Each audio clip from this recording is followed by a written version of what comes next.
The scream echoed through the quiet village that night, sharp, terrified, and young.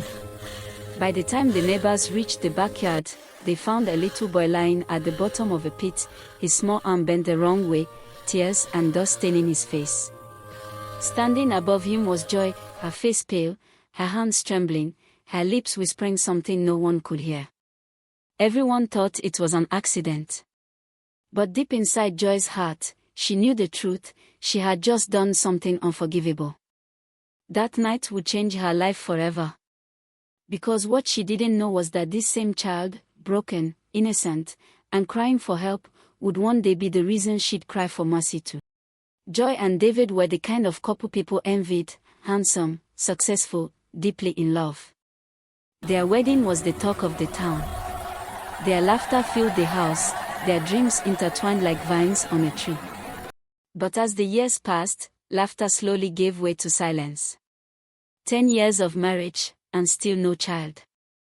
10 years of tears, tests, and disappointment. Joy prayed, wept, and hoped, but heaven stayed quiet. One night, while the rain whispered against the window, she turned to David. Her voice was barely a breath.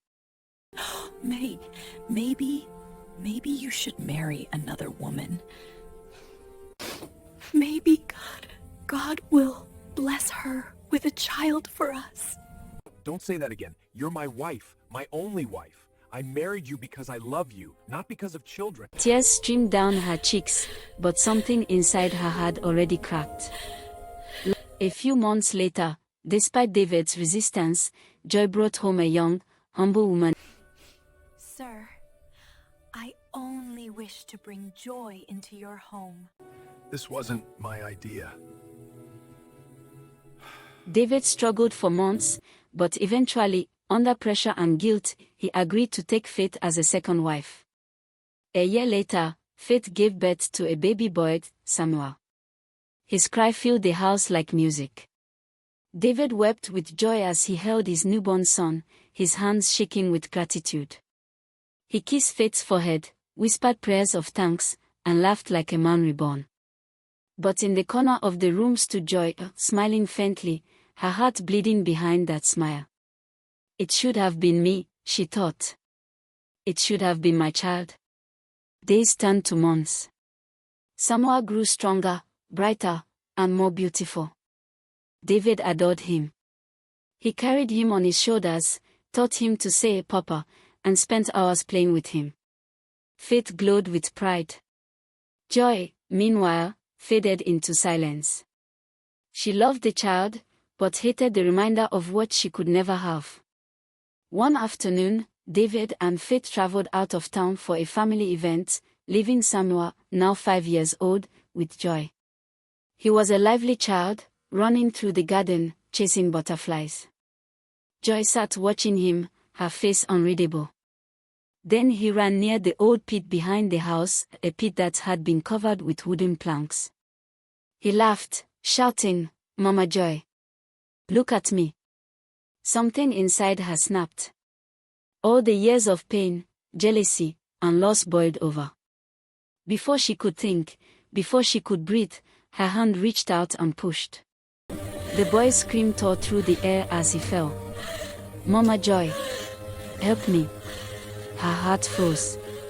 She ran to the edge, saw his small body in the pit, crying, one arm twisted horribly. Neighbors came running. They pulled him out, rushed him to the clinic. Everyone believed he'd slipped. Everyone, except Joy. That night, as she sat trembling in guilt, the phone rang. "Madam Joy," the voice on the line said, "I'm so sorry, there has been an accident. David and Faith, they didn't make it." The phone slipped from her hands. She collapsed to the floor. Her world shattered. She screamed until her voice broke, until the neighbors rushed in to hold her. And then, as silence fell over the house, she realized, the only person left from the family she once destroyed was the same child she had tried to kill. From that day on, Joy became Samuel's mother in every way that mattered. She nursed him, educated him, cared for him. Every time she saw his scarred arm, guilt burned her soul. But she never told him the truth. To Samuel, Joy was his angel. The woman who raised him, sacrificed for him, and loved him fiercely. Years passed. Samuel grew into a kind, disciplined man, successful and respected. One afternoon, he came home smiling, holding a set of car keys. "Mama," he said, kneeling before her, "you've done everything for me. I bought you this car to say thank you." Joy wept, hugging him tightly. The boy she had once wronged had become her greatest blessing. One rainy night, Joy's new car skidded off the road and crashed into a tree. She woke up in a hospital bed, her arm shattered, wrapped in bandages. The same arm Samuel had broken decades ago in that pit. When Samuel rushed in, she saw the worry in his eyes, the same innocence she had once betrayed. She couldn't hold it in any longer.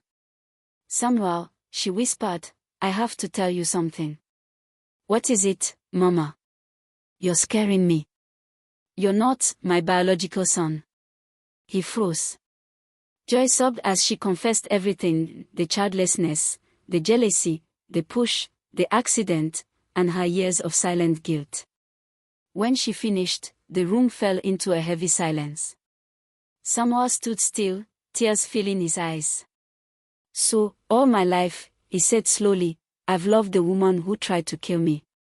Joy nodded, crying uncontrollably. "Yes, and every day since then, I've loved you more than my own life.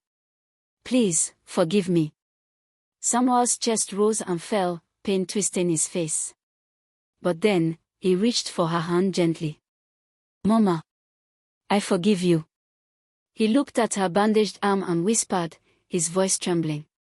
"Because truly, what goes around, comes around." Tears streamed down her face as she held his hand. For the first time in 30 years, her soul felt light. Karma hadn't come to destroy her, it had come to redeem her. Because sometimes, the greatest punishment is not death. It's living long enough to face the reflection of your own actions.